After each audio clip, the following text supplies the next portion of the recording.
안녕하세요. 모바일 정보 검색 4차 시 수업이 시작되었습니다. 지난 모바일 정보 검색 수업도 잘 들어주셨죠? 감사합니다. 오늘 수업도 열심히 들으실 거라 생각하며 수업을 시작해 보도록 하겠습니다. 오늘 수업에서 배울 내용을 먼저 알아보도록 하겠습니다. 오늘 수업은 날씨 검색, 통계청 검색을 통하여 검색을 해보도록 하고, 잠시 머리를 또 식힐 겸 피아노 앱을 사용해 보는 시간도 가져보겠습니다. 그리고 마지막으로 모바일 정보 검색을 실습해 보도록 하겠습니다.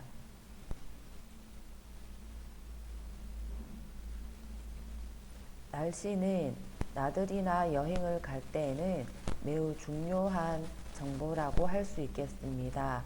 물론 텔레비전 날씨도 있지만 핸드폰으로 손쉽게 날씨를 필요할 때마다 볼 수 있으면 더 좋을 거라 생각합니다. 날씨는 가정용 데스크탑인 일반 PC 인터넷 사이트, 네이버 등 각종 사이트에서 검색할 수 있고, 핸드폰의 다양한 앱을 사용하여 검색할 수 있는 방법이 있습니다. PC에서는 네이버 날씨와 기상청 날씨 누리에서 날씨를 알아보도록 하겠습니다. 핸드폰 날씨 앱에는 실시간 날씨 예보, 우리 날씨, 날씨나라, K웨더, 우리 동네 레이더 날씨 등 많은 앱들이 있습니다. 이 중에 몇 가지를 활용하여 날씨를 검색해 보도록 하겠습니다.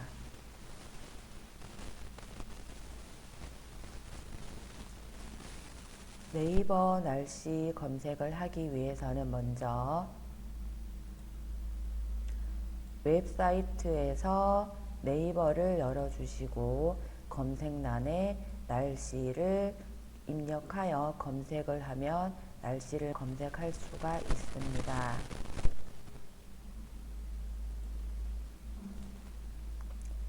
네이버 창에서 날씨를 검색해 보도록 하겠습니다.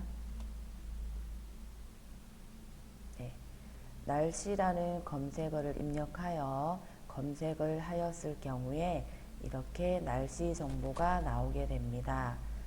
기본적으로 인터넷이 연결되어 있기 때문에 현재 본인이 살고 있는 지역을 굳이 입력을 하지 않아도 이렇게 현재 지역이 나오게 됩니다. 현재 지역을 기본으로 하여 날씨가 검색되게 되어 있습니다. 오늘 남북 이동 복지관이 있는 곳의 날씨 기온은 14도이고 흐림으로 나오고 있습니다. 지금 바깥이 흐린데요. 이렇게 날씨가 흐리다고 나오고 있습니다. 또 다른 정보로는 자외선이 7 정도 되고 높은 상태를 보이고 있습니다.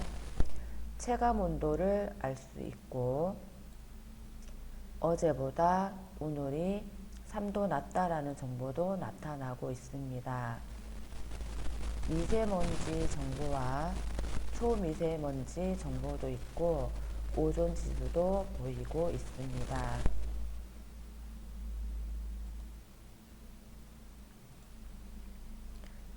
그리고 화면을 조금 아래로 내려가 보시면 오늘 하루 시간대별 날씨를 볼 수 있습니다. 9시부터 하여 오후 9시까지 날씨 기온이 변하는 것과 구름과 해가 어느 정도 양으로 나오는지 대략적인 정보를 보여주고 있습니다. 오늘 하루 시간대별 날씨뿐만 아니라 주간 날씨도 한눈에 볼 수가 있습니다. 목요일인 오늘 날씨와 금요일, 토요일, 일요일, 월요일까지 날씨를 볼 수 있습니다. 지금 여기 보시는 것과 같이 화면이 1번, 2번이 되어 있다는 것은 다음 2번 에서 정보를 볼 수 있다라는 것으로 됩니다. 2번을 넘기게 되면 화요일, 수요일, 5월 30일인 토요일 날씨까지 나오고 있습니다. 이렇게 주간 날씨를 검색해 볼 수 있습니다.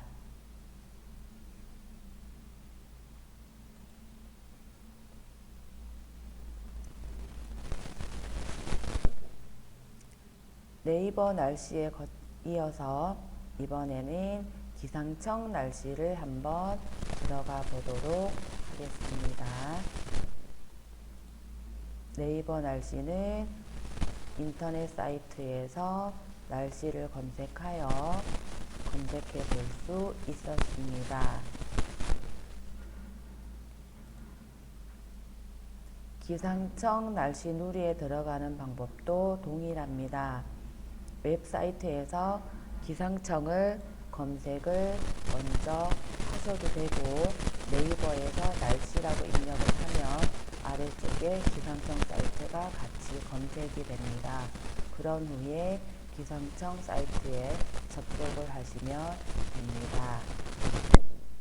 기상청 날씨를 살펴보도록 하겠습니다. 이렇게 네이버에서 날씨를 검색한 후에 살펴보시면 처음에는 네이버 날씨가 나오고 아래쪽으로 화면을 내리시게 되면 기상청 날씨가 나오게 됩니다. 이곳을 한번 살펴보겠습니다.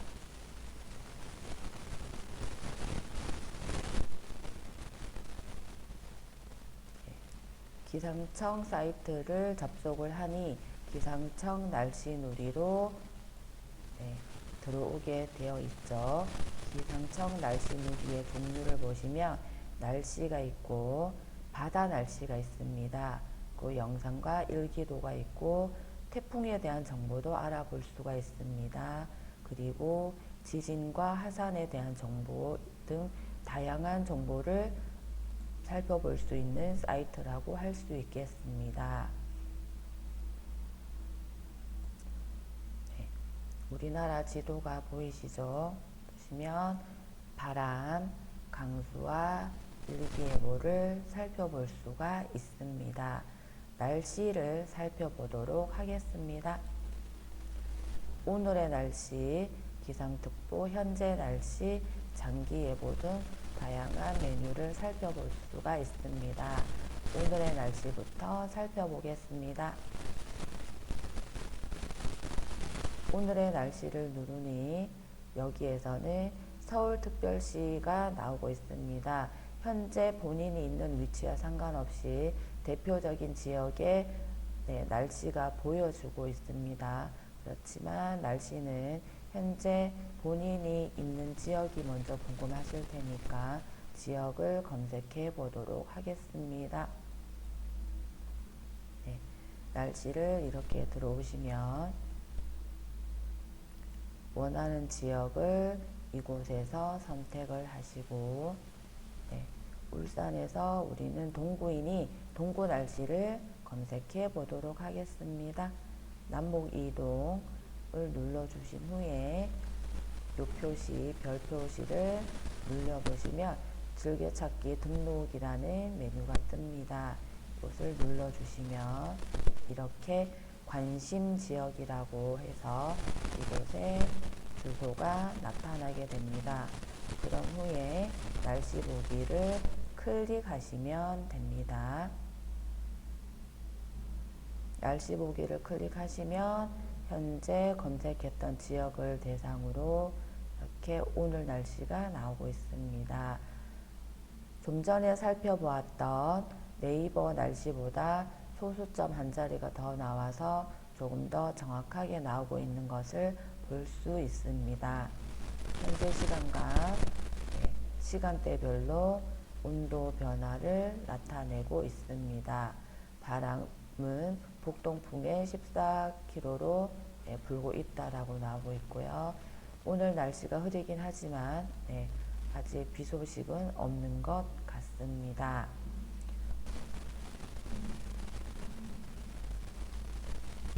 내일 날씨를 누르게 되면 이렇게 내일 날씨가 나오고 있습니다. 내일은 금요일이고 현재 제가 수업 영상을 녹화하고 있는 시점은 목요일입니다. 그래서 금요일 날씨가 이렇게 시간대별로 나오게 되어 있고요. 내일 날씨도 구름이 오전에 약간 있게 되지만 오후에는 매우 맑음으로 나타나고 있습니다. 모레 토요일 날씨도 한번 살펴보겠습니다. 토요일 날씨도 구름이 약간 있긴 하지만 대체적으로 맑은 날씨이며 기온이 최저가 14도, 최고가 20도, 약간은 더운 듯한 날씨를 보이는 것 같습니다. 이렇게 날씨를 살펴볼 수가 있습니다. 조금 더 화면을 내려보시게 되면 바람, 방향과 이런 바람의 속도라든지 습도가 몇 프로인지도 나오고 있습니다. 그리고 조금 내려보시면 예보 요약이라고 하여 5월 20일부터 모레 5월 23일까지 전체적인 예보를 요약하여 나타내고 있습니다. 종합적으로 구름이 많고 내일 모레는 대체로 맑음이라는 예보를 나타내고 있는 것이 보여집니다. 이렇게 오늘의 날씨를 살펴보았습니다. 바다 날씨를 알아보도록 하겠습니다. 바다 날씨 메뉴를 선택하였을 때 오늘의 바다, 해상특보, 현재 바다, 바다 예측, 해양 일기도 등 다양한 메뉴가 보이고 있습니다. 오늘의 바다 어떤지 한번 살펴보도록 하겠습니다. 오늘의 바다 메뉴를 선택하였을 경우에 오늘의 바다 메뉴가 이렇게 보여집니다. 그리고 우리나라 서해와 남해, 동해 이렇게 여러 가지가 나오고 있습니다.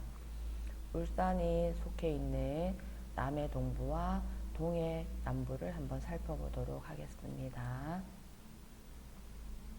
동해 남부 이렇게 나왔을 때 울산 앞바다가 보이네요. 울산 앞바다 이쪽을 한번 살펴보도록 하겠습니다. 울산 앞바다를 선택하였을 경우에 이곳에 울산 앞바다 날씨 전망이 나오고 있습니다. 21일 목요일 흐림 날씨를 보이고 있고 금요일도 구름이 좀 보이고 있고 토요일은 흐리다가 맑음을 보이고 있습니다. 울산 앞바다 주간 날씨도 이렇게 확인해 볼 수가 있고 파고라는 것은 파도의 높이를 나타내는 것입니다. 파고가 1m에서 2m 사이로 이렇게 나타나고 있는 것이 보여집니다. 조금 더 이렇게 내려보면 전문가들만 알 수 있는 좀 어려운 용어들의 기상부위, 파고부위 이러한 것이 있네요. 보시면 풍향, 바람의 방향, 바람의 속도, 최대 바람의 속도와 기압, 습도 등에 대한 다양한 정보를 살펴볼 수가 있습니다. 이렇게 기상청 날씨 누리에 들어오시면 많은 날씨와 관련된 정보를 알아볼 수가 있습니다. 우리나라는 태풍에서 늘 안전하지 않은 지역인데요. 곧 태풍이 올 경우에 이곳에서 태풍에 대한 정보도 살펴보시면 좋을 것 같습니다. 그 다음으로 네이버 날씨에서 보았던 미세먼지, 초미세먼지, 오존지수 이런 것이 무엇인지 한번 살펴보도록 하겠습니다. 먼저 미세먼지부터 살펴보겠습니다. 미세먼지 검색어를 입력하시고 돋보기 모양을 눌러주시면 이렇게 우리나라 미세먼지 상태 정보를 살펴볼 수가 있는데 이 숫자들을 보시면 0일 경우에 좋음이고 30 사이는 보통이라고 나오고 있습니다. 30이 넘어가는 이런 지역은 좀 공기가 좋지 않음으로 볼 수 있는데, 잘 모르시겠으면 옆에 이곳을 보시게 되면 울산을 한번 살펴보겠습니다. 울산이 30인데 오전 예보에 좋음이라고 나오고 있습니다. 미세먼지에 대한 용어를 한번 살펴보면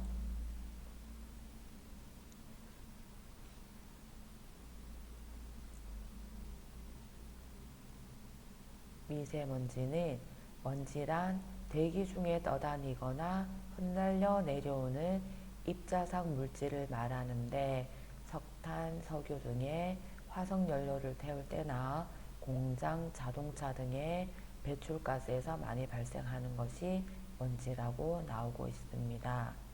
먼지는 입자의 크기에 따라 50 마이크로 이하인 총먼지와 입자 크기가 매우 작은 미세먼지로 나뉜다고 나와 있습니다. 이곳에 보시면 이렇게 단위가 이상하게 된 이런 글씨들이 보이실 텐데요. 이것도 검색을 통하여 살펴볼 수가 있습니다. 이런 검색을 하실 때 이 부분을 영역을 표시하시고 마우스 오른쪽을 누르셔서 복사를 눌러 주십니다.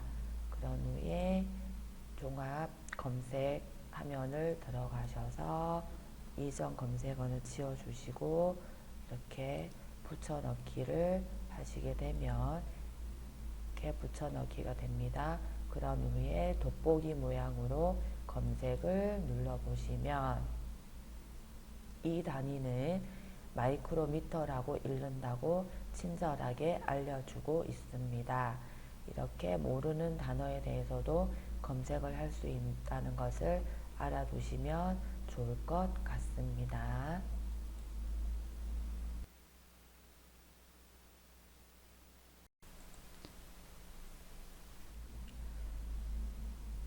다음으로 초미세먼지를 살펴보도록 하겠습니다. 초미세먼지를 검색하였을 때도 앞서 살펴보았던 미세먼지와 같은 방식으로 수치와 어떤 상태인지를 나타내고 있습니다. 초미세먼지 지금 현재 울산에서는 좋음으로 나타나고 있습니다. 초미세먼지가 무엇인지 한번 살펴보도록 하겠습니다. 초미세먼지는 앞서 살펴봤던 먼지가 입자의 크기에 따라 총먼지, 지름이 10 마이크로미터 이하인 미세먼지, 지름이 2.5 마이크로미터 이하인 초미세먼지로 나뉜다고 되어 있습니다. 그렇다면 초미세먼지는 매우 작은 먼지를 나타내는 것 같습니다. 다음으로 살펴볼 용어는 오존 지수를 살펴보도록 하겠습니다. 오존 지수를 검색을 할 경우에 이렇게 오존 지수가 나오고 있는 것이 보입니다. 울산은 오존 지수가 보통이라고 나오고 있습니다. 오존 지수가 무엇인지 또 살펴보도록 하겠습니다. 오존 지수, 지식백과에서는 그냥 오존 지수가 아니라 오존 파괴 지수로 명칭이 나오고 있습니다. 오존 파괴 지수란 어떤 화합 물질의 오존 파괴 정도를 숫자로 표현한 것으로서 숫자가 클수록 오존 파괴 정도가 크다고 나와 있습니다. 오존이 많이 파괴될수록 지구에는 자외선이 강하게 비치게 되고, 자외선이 너무 강할 경우에 피부암이라든지 각종 질병을 유발할 수 있습니다. 그래서 우리도 생활 속에서 오존을 파괴할 수 있는 그러한 생활 습관을 버리는 것도 중요하지 않을까 합니다. 그러면 오존을 보호할 수 있는 방법이 무엇인지 살펴보도록 하겠습니다.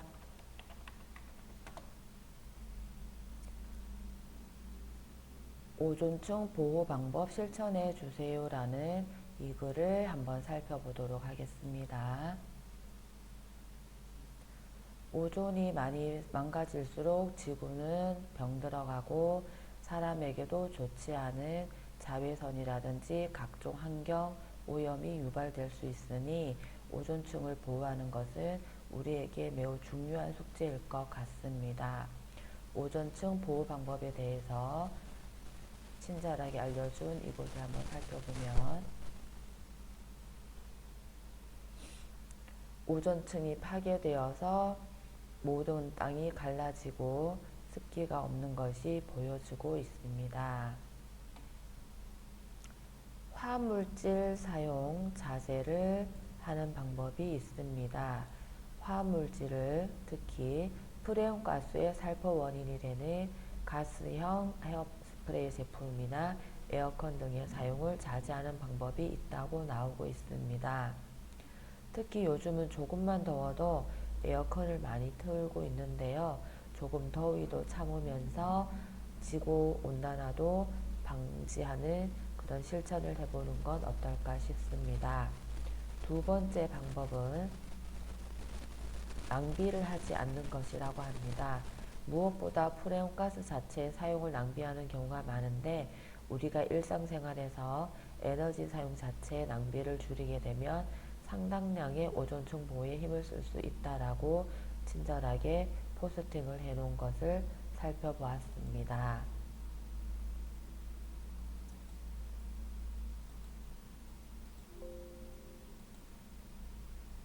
네, 이렇게 날씨에 대한 정보를 살펴보았습니다. 다시 한번 날씨 용어를 정리해 보도록 하겠습니다. 먼지란 대기 중에 떠다니거나 흩날려 내려오는 입자상 물질을 말하며, 석탄, 석유 등의 화석연료를 태울 때나 공장, 자동차 등의 배출가스에서 많이 발생한다고 합니다. 먼지 입자 크기에 따라 총먼지는 50 마이크로미터 이하를 나타내고, 그 중에서 미세먼지는 입자가 매우 작은 먼지로 나타나고 있습니다. 10 마이크로미터 이하의 먼지가 미세먼지라고 살펴보았었죠. 이 미세먼지의 4분의 1 크기여서 사람의 눈에는 거의 보이지 않는 초미세먼지도 있게 됩니다. 그리고 오존 파괴 지수라는 것이 있었습니다. 어떤 화물질의 오존 파괴 정도를 숫자로 표현한 것으로, 숫자가 클수록 오존 파괴 정도가 크다고 합니다. 이번에는 날씨를 핸드폰으로 살펴보도록 하겠습니다. 핸드폰 날씨를 검색하기 위하여 먼저 플레이스토어를 들어가 보도록 하겠습니다. 앞서 살펴보았듯이 네이버에서 검색하는 방법이 있지만 핸드폰이니까 핸드폰 앱을 유용하게 사용해 보도록 하겠습니다. 지금 보시는 것처럼 플레이스토어를 찾아서 들어가셔서 검색할 수 있는 부분에 날씨를 입력해 주시면 됩니다. 날씨를 입력하셔서 보시고 마음에 드는 날씨 앱을 설치해 주시면 됩니다. 많은 날씨 앱들이 나오고 있네요. 이 중에서 앞에서 살펴보았던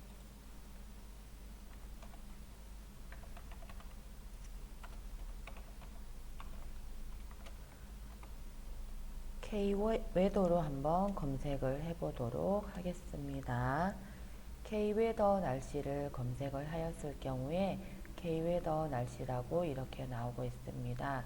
이것을 한번 들어가 보도록 하겠습니다. 이렇게 K웨더를 들어가셔서 설치를 클릭해 주세요.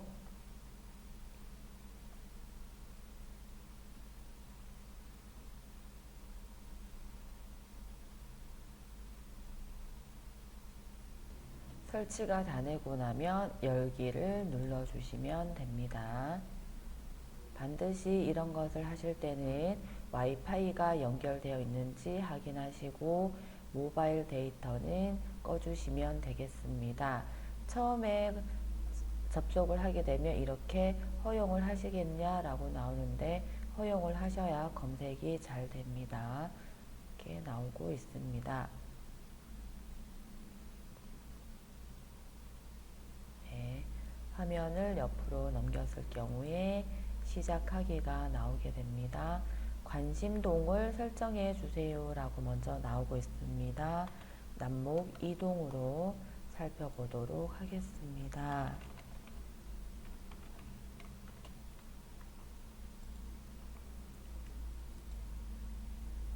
남목 이동을 입력을 하신 후에 돋보기 모양을 손으로 터치해 주시면 남목 이동이 이렇게 나오게 됩니다. 이곳을 또 한번 손가락으로 눌러 주시면 이렇게 남목 이동에 대한 날씨가 나오고 있습니다. 동별 날씨라고 하여 현재 구름이 많다라고 나오고 있으며 아까에 비해서 기온이 1도 상승한 것을 볼 수가 있습니다. 오늘 미세먼지는 보통이며 초미세먼지는 좋음으로 나오고 있습니다. 피부지수라는 것이 여기 또 나오고 있네요. 상세정보라고 하여 이렇게 나오고 있습니다. 상세정보를 눌러보시면 네, 바람이 북동풍이 불고 있고 습도는 71%이며 강수량은 없는 것으로 보아 오늘 비는 오지 않을 것으로 생각됩니다.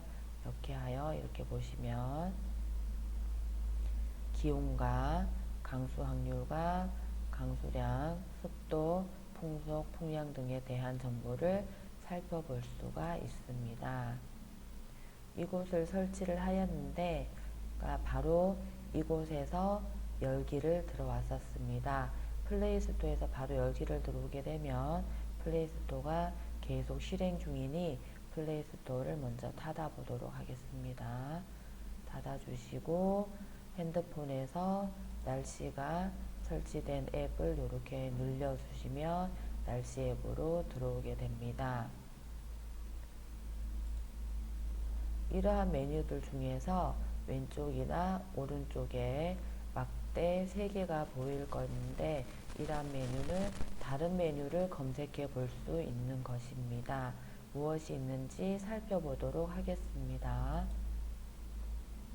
이곳에는 기상특보, 기상속보, 기상뉴스, 레이더 위성 영상 등이 있는데 레이더 위성 영상이 무엇인지 한번 살펴보도록 하겠습니다. 이렇게 레이더 위상 영상을 했더니 네, 이런 것이 나오고 있습니다. 움직임이 조금씩 변하고 있는 것이 보이시죠? 레이더 영상이 나타나고 있습니다. 위성 영상을 살펴보도록 하겠습니다. 네, 위성 영상은 조금 더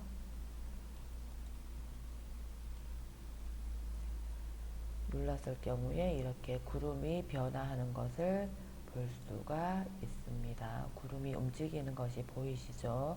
다시 날씨 검색 화면으로 돌아가시려면 왼쪽 위에 있는 화살표를 눌러주시면 됩니다.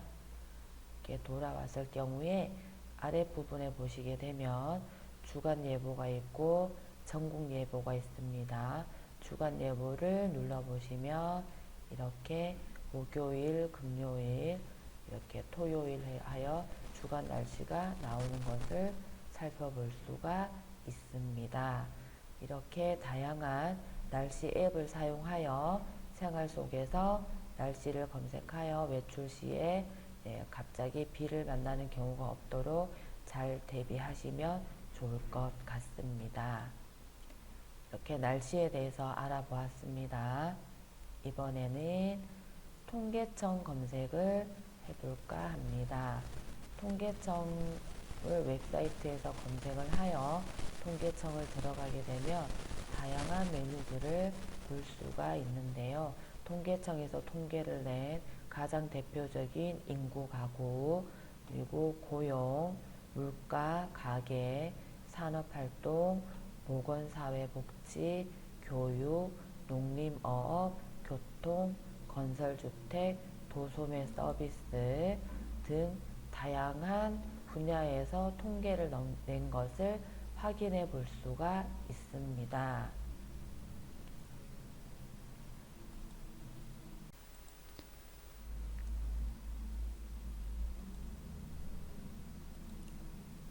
인터넷 사이트 네이버를 통하여 통계청 사이트를 살펴보도록 하겠습니다.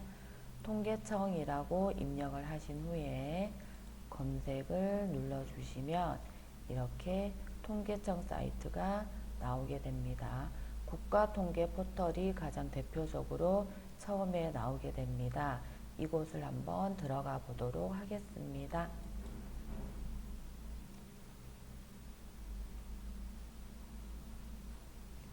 통계청을 들어오시면 국가통계 포털, 마이크로 데이터, 통계지리 등 다양한 통계 정보를 볼 수가 있습니다.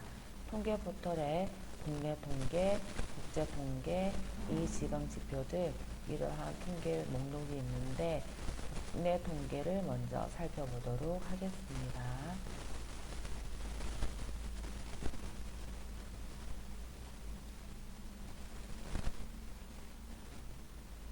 국내 통계에 들어오게 되시면 좀 전에 앞서 살펴보았던 인구, 사회 일반 등 다양한 분야의 통계가 메뉴가 나타남을 이렇게 확인해 볼 수가 있습니다.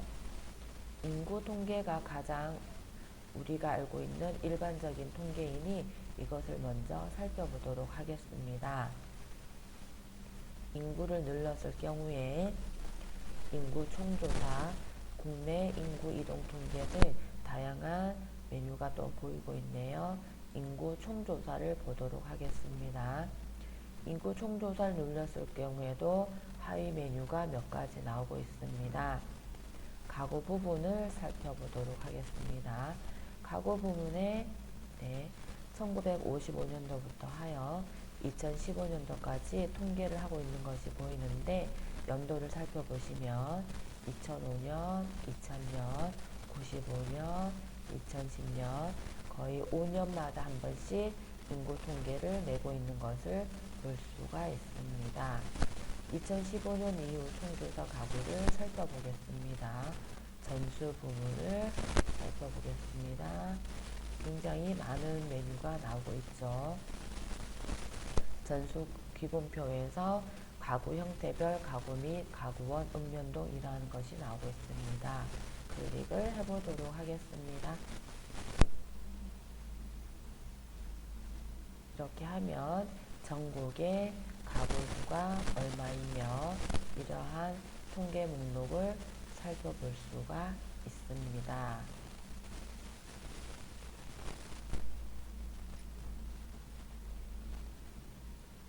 이렇게 메뉴를 통하여 살피는 방법이 있고 검색을 통하여 살펴볼 수도 있는데요.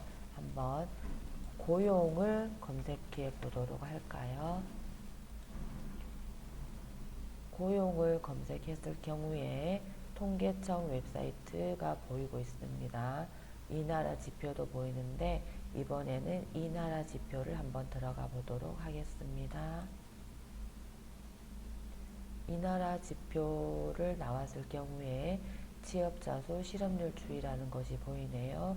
이곳을 한번 들어가 보도록 하겠습니다.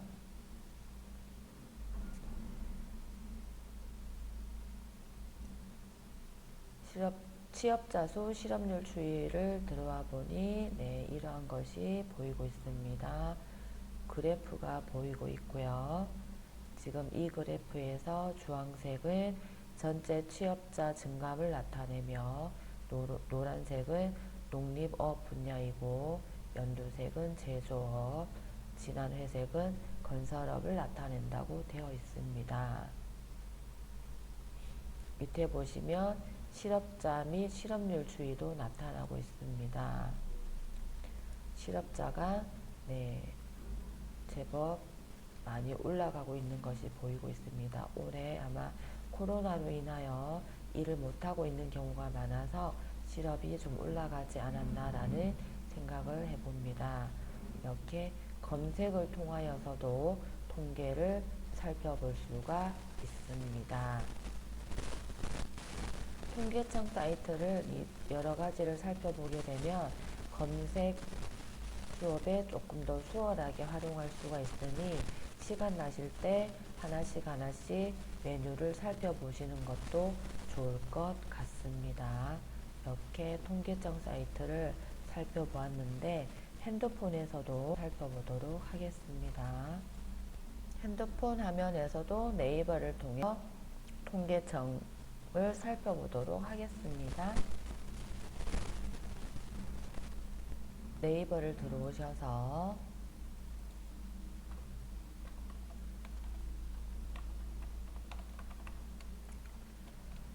통계청을 검색을 하시고 나면 이렇게 통계청 사이트가 먼저 보여집니다. 통계청을 들어가 보도록 하겠습니다.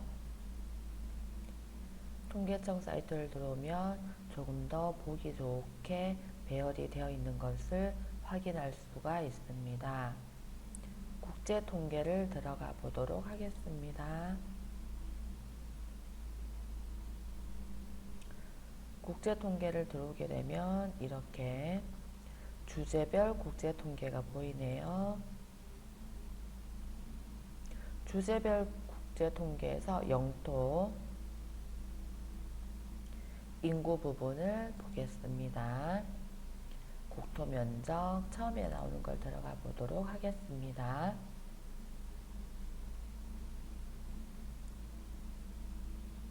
데이터를 불러오고 있는 중이라는 표시입니다. 잠시 기다리시면 이렇게 국제 통계가 나오고 있습니다.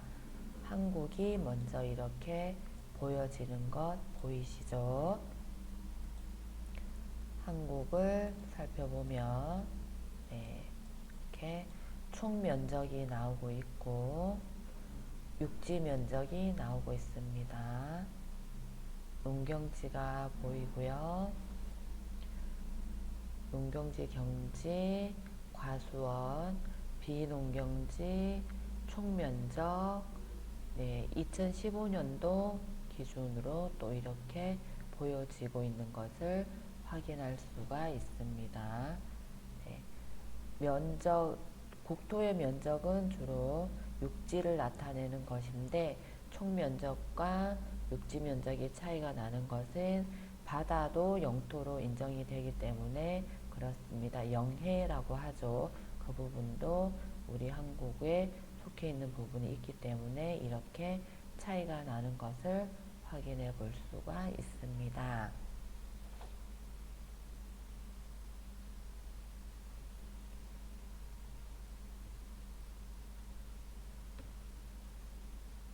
네, 다시 앞서 화면으로 돌아오게 돼서 이렇게 살펴보시면 네, 밑으로 보면 통계와 관련된 보도 자료도 볼 수가 있네요. 2020년 1분기 지역 경제 동향을 한번 살펴보도록 하겠습니다.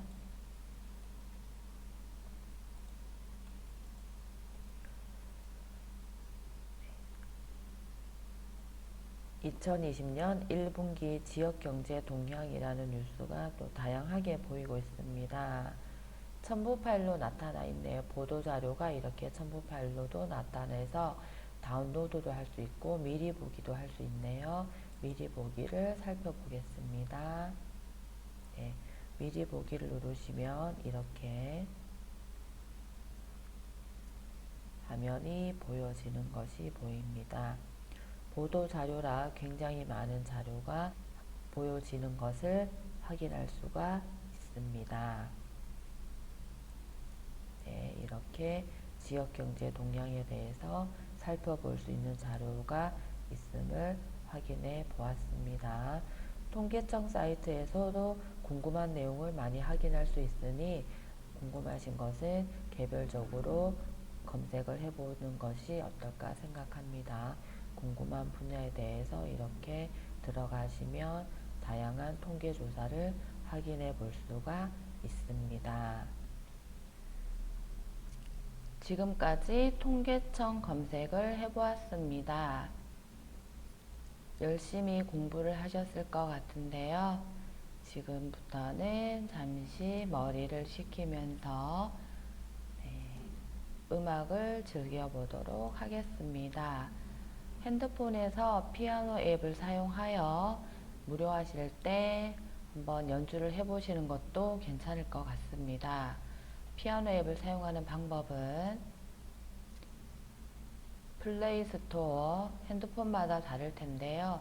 플레이스토어 또는 원스토어라는 스토어라는 것이 붙어 있는 곳으로 접속을 하시면 됩니다. 그런 후에 피아노를 검색하여 나오는 앱들 중에서 적당한 앱을 설치를 하시면 됩니다. 설치가 완료된 이후에 실행하여 연주를 하시면 됩니다. 피아노 앱을 살펴보도록 하겠습니다. 핸드폰에서 플레이 스토어를 찾아주셔서 들어오세요. 플레이 스토어에서 피아노를 입력하시고 검색을 해주시면 이렇게 다양한 피아노 앱이 있는데 제가 설치한 피아노 앱은 퍼펙트 피아노라는 것입니다. 같은 것으로 한번 해보시고 싶으시면 퍼펙트 피아노를 검색을 해주셔서 설치를 눌러주시면 됩니다. 설치가 다 완료되고 나면 열기가 나올 겁니다. 열기가 나온 후에 설치가 된 곳을 앱이 설치되어 있는 곳을 찾으시면 이렇게 피아노 앱이 설치되어 있습니다. 들어가 보도록 하겠습니다. 네, 피아노 앱을 들어왔을 경우에 처음에 허용이라든지 다양한 선택 메뉴가 있는데 허용을 해주시면 됩니다. 연주법 배우기라고 있는데 이것은 아직 많이 어려울 수 있으니 키보드를 먼저 살펴보도록 하겠습니다. 키보드를 키보드 모드를 전환하려면 클릭하세요 라고 되어 있네요. 확인을 누르시고 나면 이렇게 음악과 관련된 용어들이 보이고 있습니다. 자리를 나타내는 거고요. 도 자리가 되겠습니다. 한번 소리를 들어보도록 하겠습니다.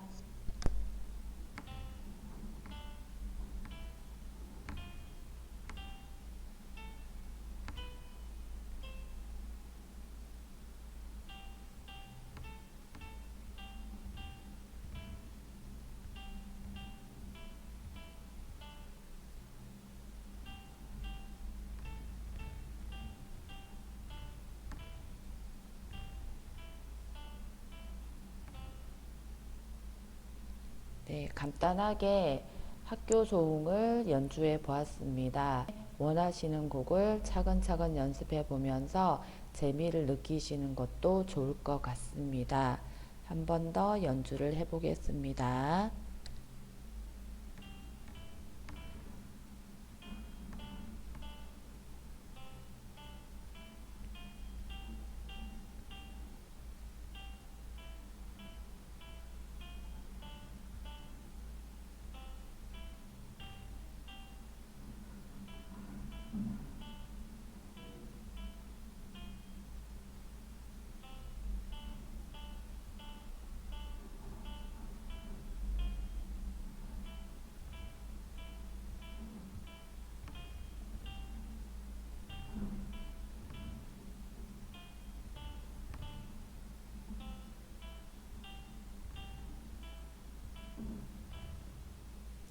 네, 나비야를 연주해 보았습니다. 이렇게 연주를 해 보시면 됩니다. 가장 처음에 있는 이게 도 자리입니다. 두 번째가 레입니다. 도, 레, 미, 파, 솔, 라, 시, 높은 도가 되겠습니다. 다음은 높은 레, 높은 미 이렇게 됩니다. 하셔서 한번 멋지게 연주를 해보시는 것도 좋을 것 같습니다. 피아노 앱을 사용할 수 있는 것을 살펴보았습니다. 한번 멋지게 연주하셔서 네, 스트레스 해소도 되고 재미도 느껴보셨으면 합니다. 피아노 앱을 사용하는 방법을 살펴보았습니다. 피아노 앱을 설치하여 사용하는 방법을 한 번 더 살펴보시면 핸드폰으로 피아노 앱을 설치하기 위하여 플레이 스토어, 원스토어 등 스토어에 접속을 하십니다. 그런 후에 검색어에 피아노를 입력해 주시면 됩니다. 피아노를 입력하여 나온 다양한 결과들 중에서 원하는 앱을 설치하시고 열기 메뉴가 나오면 실행하기를 하여 주시면 됩니다. 지금부터는 모바일 정보 검색을 실습해 보도록 하겠습니다. 첫 번째 문제를 살펴보겠습니다.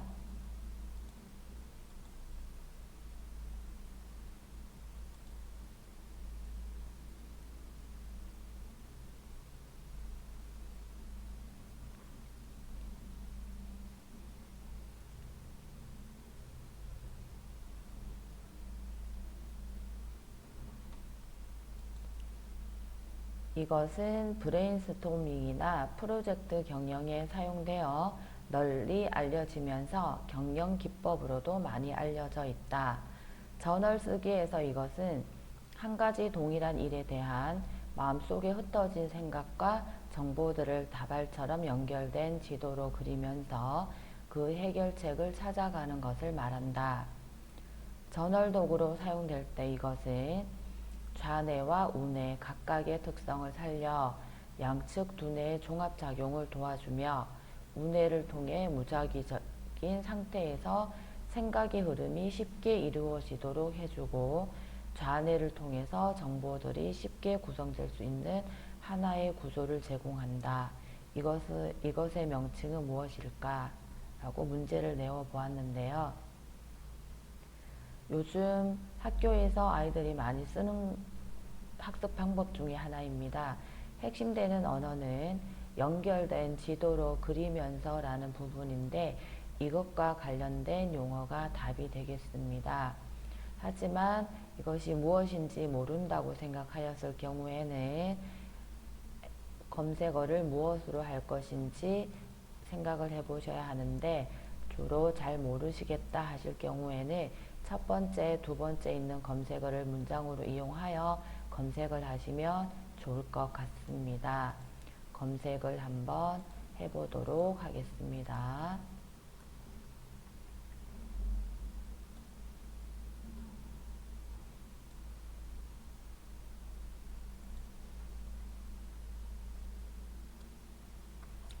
인터넷 사이트에 먼저 접속을 해 주시고 앞서 살펴보았던 사이트들은 닫아주시면 좀 더 검색하는데 간편하게 할 수도 있을 것 같습니다. 창이 많이 열렸을 경우에는 어느 창으로 들어가야 될지 헷갈릴 수도 있으니 하나의 검색이 끝나고 나면 대표적인 검색창 외에는 닫아주시는 것도 좋을 것 같습니다. 검색어를 입력하시고 돋보기 모양으로 검색을 눌러보도록 하겠습니다. 생각과 정보들을 다발처럼 연결된 지도로라고 하여 문장을 길게 한번 살펴보았는데요. 이렇게 했을 경우에 지금 현재로 관련되는 용어는 보이고 있지 않습니다. 관련된 용어는 보이지 않는 대신에 관련된 이미지는 나오고 있습니다. 그렇지만 이것이 무엇인지 잘 모른다고 가정을 하고 있는 상황에서 검색을 하고 있기 때문에 검색어를 바꾸어서 검색을 해보도록 하겠습니다.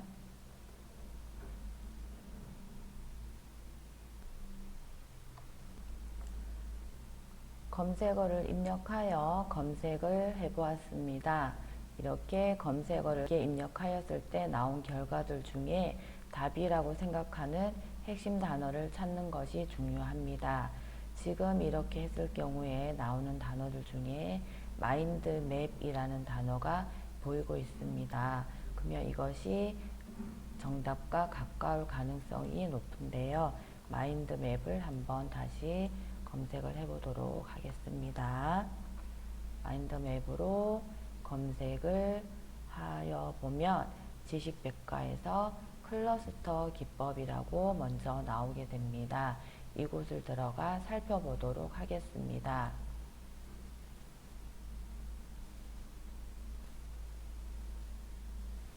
클러스터 기법이라고 하여 마인드맵 기법 또는 웹 기법이라고 불리기도 한다. 경영 기법으로 많은 인기를 누려왔고 브레인스토밍이나 프로젝트 경영에 널리 알려지게 되었다라고 하여 이 클러스터 기법이 정답인 것으로 확인되고 있습니다.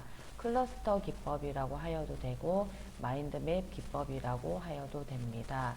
이것을 다시 핸드폰에서 검색해 보도록 하겠습니다.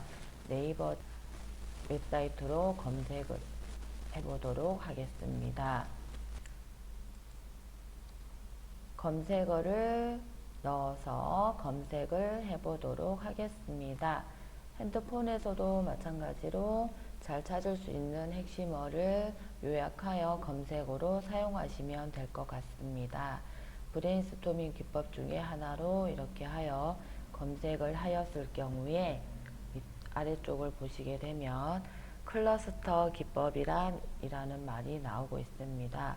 이것과 관련된 것이 답일 가능성이 높다라고 보시면 될 것 같습니다.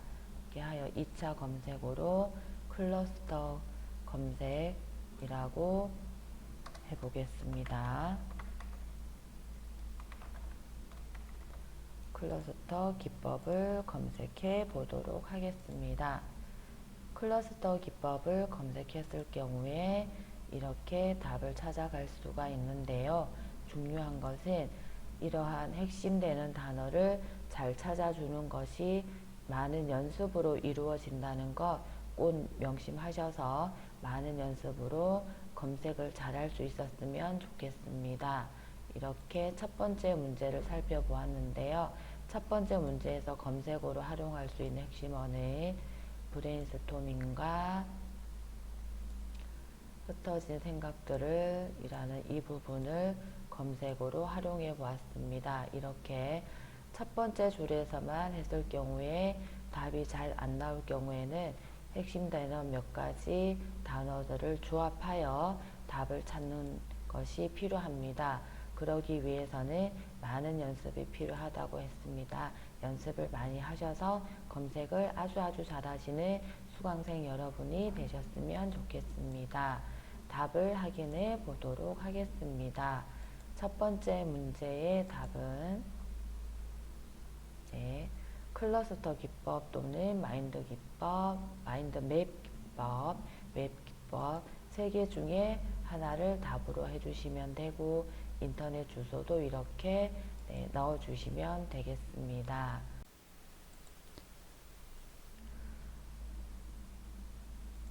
두 번째 문제를 살펴보도록 하겠습니다.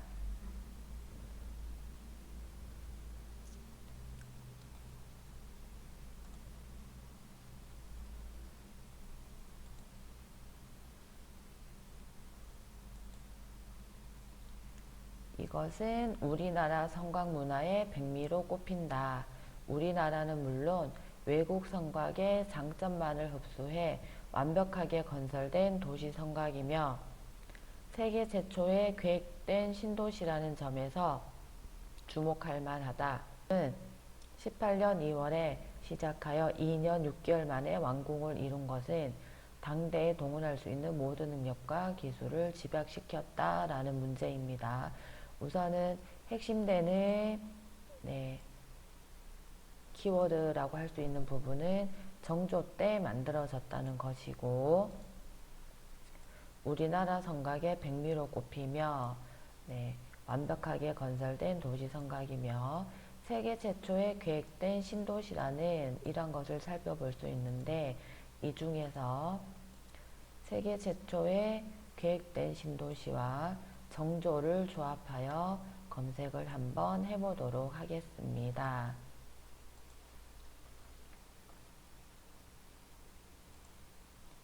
인터넷 검색창을 접속하셔서 검색어를 입력하시고 검색을 해보도록 하겠습니다. 먼저 우리나라 성곽문화의 백미라고 하였을 경우에 우리나라 세계문화유산이라고 하여 결과가 나오고 있고, 성곽문화의 백미라고 하여 수원화성이 나오고 있습니다. 이곳에도 보시면 우리나라 성곽의 백미 수원화성이라고 나오고 있는 것을 보이고 있습니다. 이번에는 정조를 넣어서 검색을 해보도록 하겠습니다. 정조를 넣어서 검색을 했을 경우에 이렇게 보시면 1796년 정조 9월 10일 유네스코 세계유산으로 지정된 우리나라 최초의 신도시 화성이라고 되어 있습니다. 그리고 밑에 부분도 보면 정조라는 말이 나오고 있고요. 수원 시내 곳곳에 이렇게 세계 최초의 계획된 신도시라는 이름이 나오고 있습니다. 이곳을 한번 들어가 보도록 하겠습니다.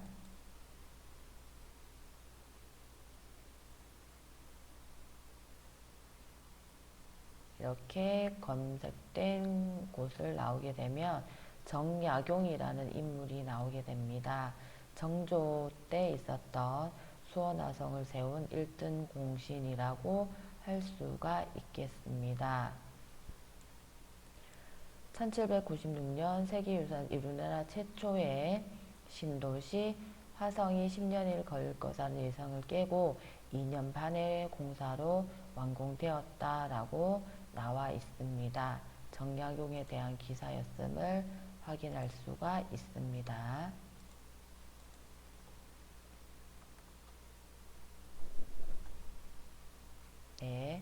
다시 검색어를 조금 수정하여 우리나라 성곽문화 백미라고 하여 정조도 넣고 해보면 세계문화유산 수원화성이라고 나오게 됩니다. 그러면 이것이 답이라는 감이 오시죠. 이곳을 답으로 하여 검색을 해보도록 하겠습니다. 수원화성이라고 입력하여 검색을 하실 경우에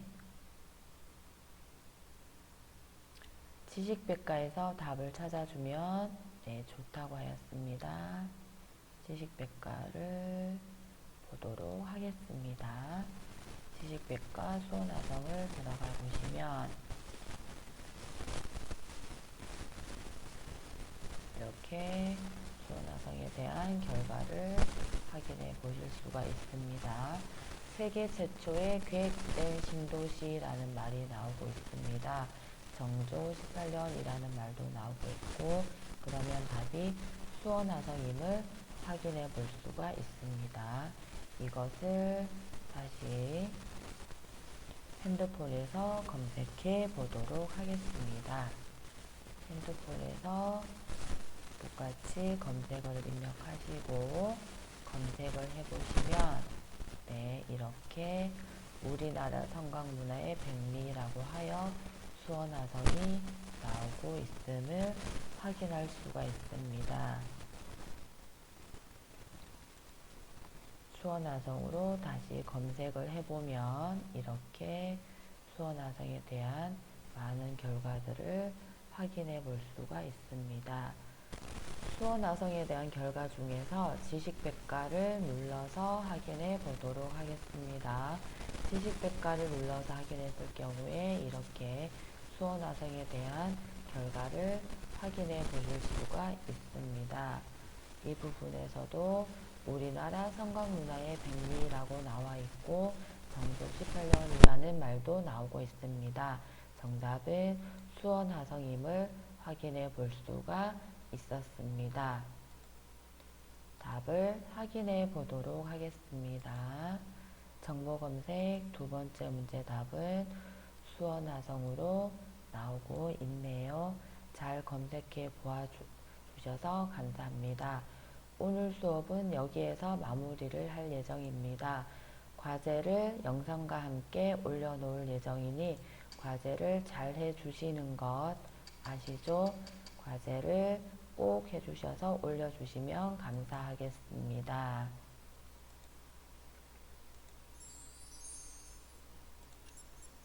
오늘 수업에 주어진 과제를 수행하여 밴드와 그리고 유튜브에도 올려주시면 감사하겠습니다. 그런 후에 댓글도 꼭 달아주시면 감사하겠습니다.